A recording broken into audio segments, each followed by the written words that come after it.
உறவுகள் அனைவருக்கும் அன்பான வணக்கங்கள். கார்த்திக்கு வந்துட்டு அந்த சைடு பொண்ணு பார்க்கணும் அப்படின்னு சொல்லிட்டு அவங்க சித்தப்பா மூலமாக வந்த பொண்ணு அப்படின்னு சொல்லி பொண்ணு பார்க்க போகணும்னு மலருக்கு அவங்க அம்மா ஃபோன் பண்ணி சொல்கிறாங்க.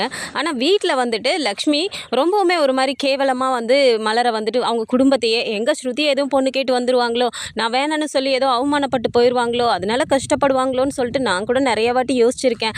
அப்படிலாம் சொன்னது எல்லாமே மலருக்கு ரொம்பவுமே ஒரு மாதிரி கஷ்டமாகுது. இந்த கோவத்தை பாக்கியராஜ்கிட்டையும் கொட்டி தீத்துடுறாங்க. அந்த கோவம் இந்த கோவம் எல்லாத்தையும் சேர்த்து மதி வந்துட்டு உங்களுக்கு சுயமரியாதையே இல்லை அப்படின்னு சொன்னது எல்லாத்தையும் சேர்த்து வச்சு கொட்டி இங்கே பாக்கியராஜ் தான் நல்லா மாட்டிட்டு முழிக்கிறாரு மலர்கிட்ட. இங்கே வீட்டில் வந்து பார்த்தா தங்கராஜ் வந்துட்டு சுரேஷுக்கு ஃபோன் பண்ணுறாரு. ஃபோன் பண்ணிவிட்டு இந்த மாதிரி சாயந்தரம் வந்து நீ நேராக போய் காலேஜ்லேருந்து மதியை கூட்டிகிட்டு வந்துடு, வந்த உடனே இங்கேருந்து நீங்கள் நல்லா சாப்பிட்டு அதுக்கப்புறமா வீட்டுக்கு போங்க அப்படிங்கிறாங்க. என்னம்மாம்மா நீங்கள் அப்படின்னோடனே, ஆமாம் மாமா சொல்லிட்டாரு, நீ இங்கே இருக்கிறது எனக்கு சந்தோஷம்தான், ஆனால் மாமா சொல்லும்போது என்னால் எதிர்த்து பேச முடியாதுல்ல, அதனால் நீங்கள் வந்துட்டு அங்கே கிளம்பி போங்க அப்படின்னு சொல்கிறாங்க. அதெல்லாம் சரி மாமா, அவள் வந்துக்க மாட்டாளா, நான் எதுக்கு போய் கூப்பிடணும் அப்படின்னு சொல்லும்போது, நான் சொன்னால் ஏதாவது ஒரு காரணம் இருக்கும்ல சுரேஷ், மாமா சொன்ன கேளு, அவள் ஓம் பிடியிலே இருக்கணும், உன்னை விட்டு எங்கேயும் போக முடியாதுங்கிறது அவளுக்கு புரியணும், நீ சொல்கிற அவள் கேட்கணுங்கிற மாதிரி நிலைமை கொண்டு வரணும்னா நான் சொல்கிறதெல்லாம் நீ செய்யணும், இப்போ ஃபஸ்ட்டு போய் அவளை நீயே கூட்டிகிட்டு வா, அப்போ தான் அவளுக்கு ஒரு பயம் வரும் அப்படிங்கிறாங்க.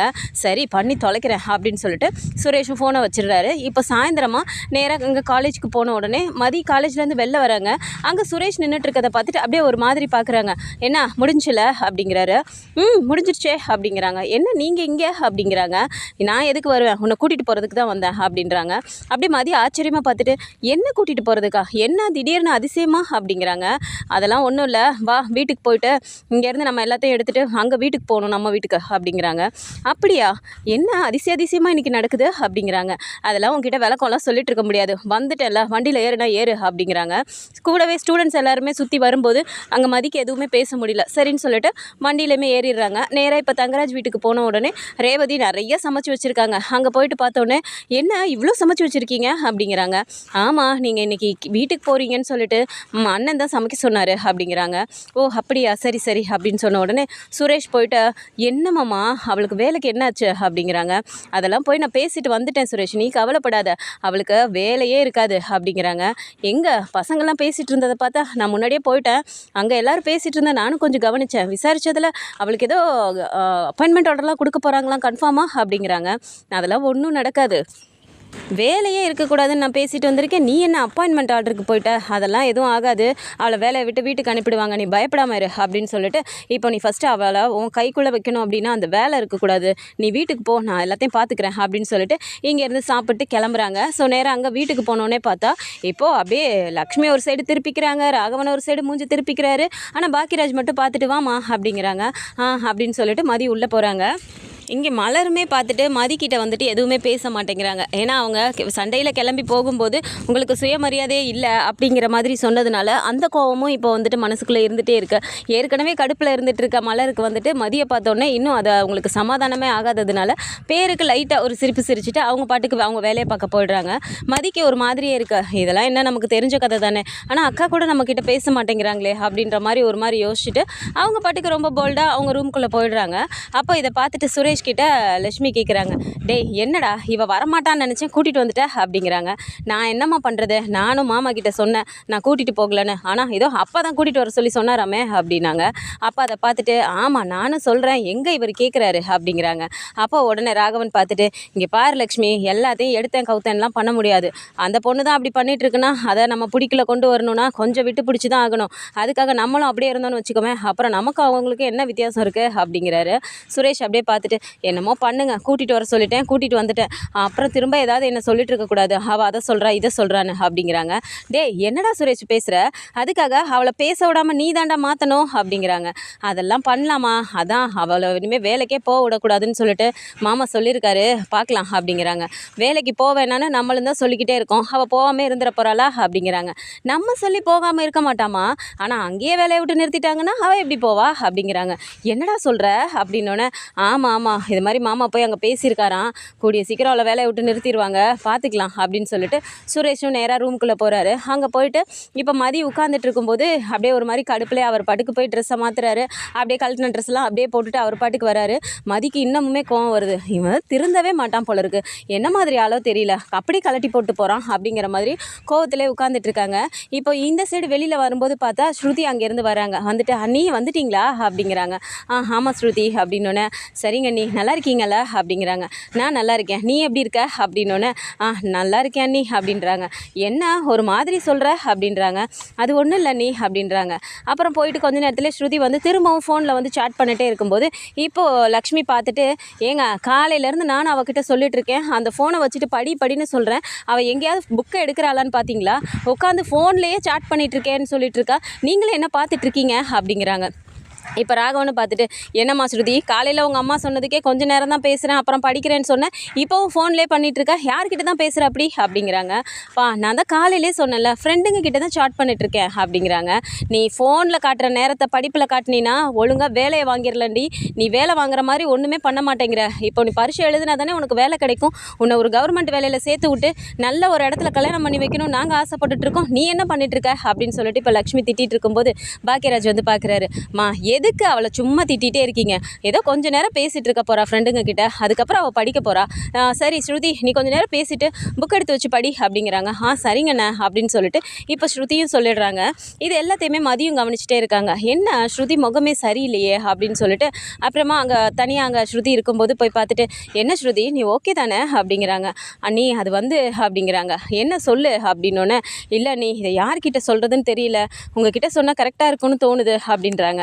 என்ன அப்படி என்ன விஷயம் சொல்லு அப்படின்றாங்க.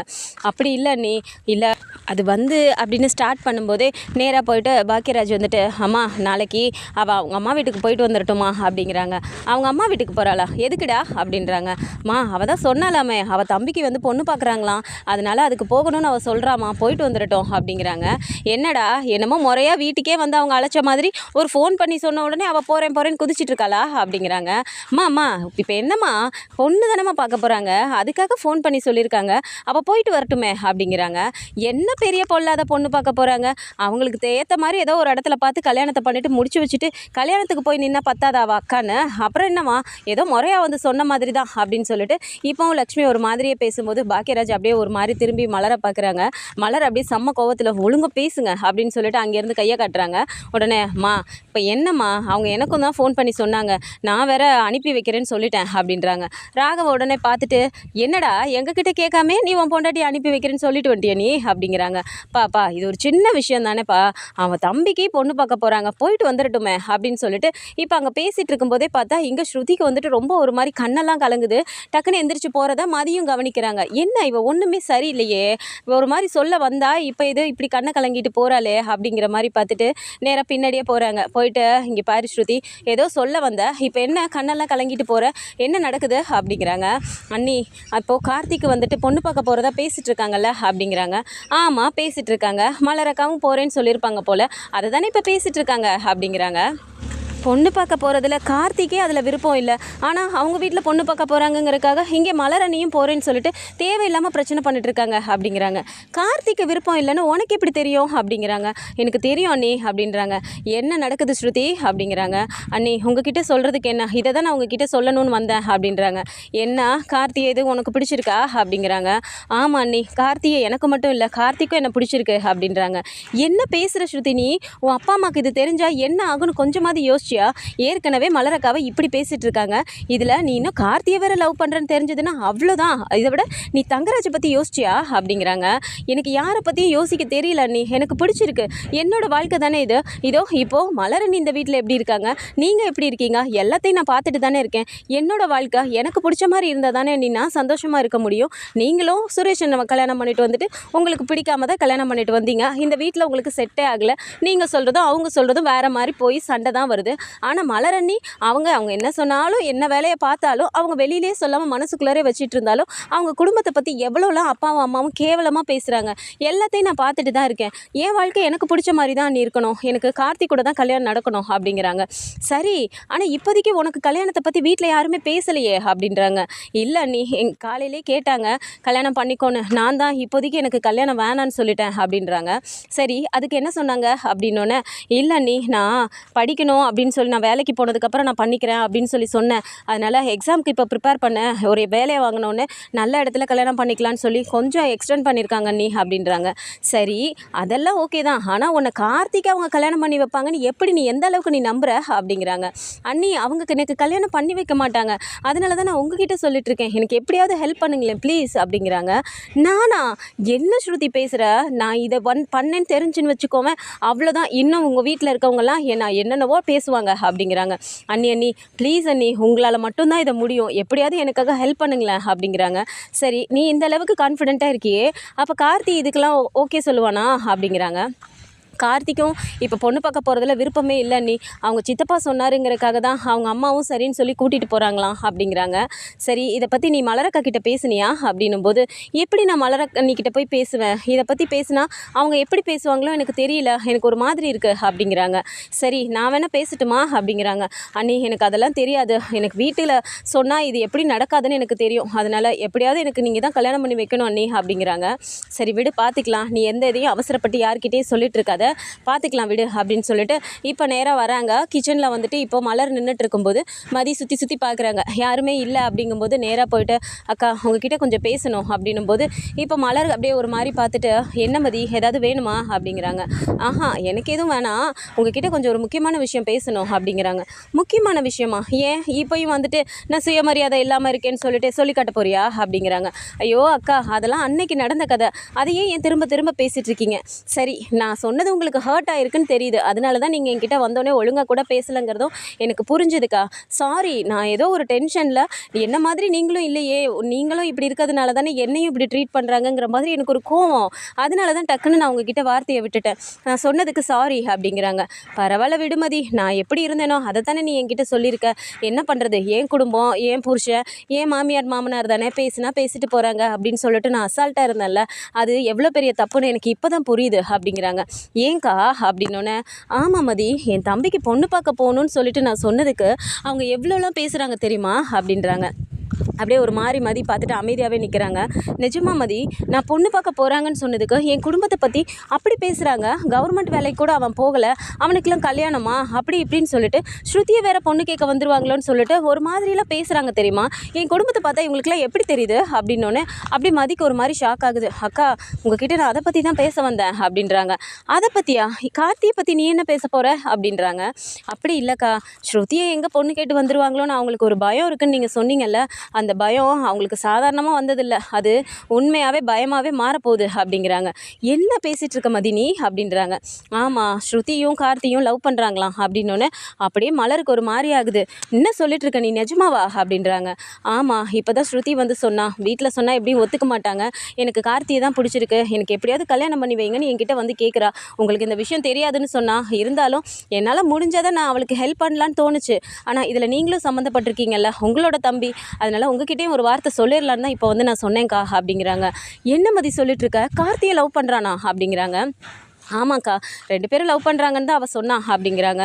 நினச்சேன் இந்த மாதிரி இவங்க ஏதோ சொல்கிறாங்க அப்படிங்கும்போது நம்ம குடும்பத்தில் அப்படிலாம் இருக்காது அப்படின்னு நினச்சிட்டு நான் சந்தோஷமாக இருந்தேன், கடைசியில் கார்த்தியும் இப்படி தான் பண்ணியிருக்கானா அப்படிங்கிறாங்க.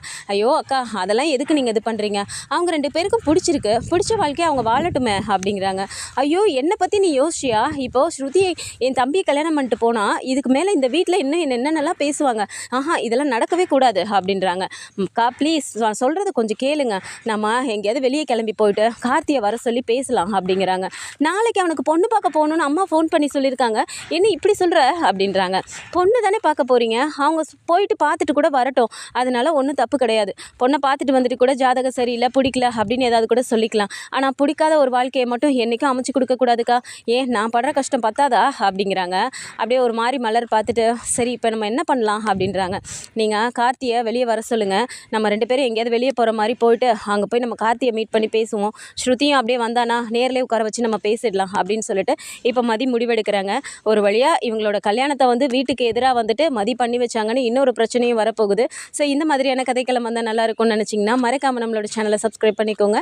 அண்ட் வீடியோ பிடிச்சிருக்கு அப்படின்னா சின்னதை லைக்கை மட்டும் கொடுத்துருங்க. தேங்க்ஸ் ஃபார் வாட்சிங்.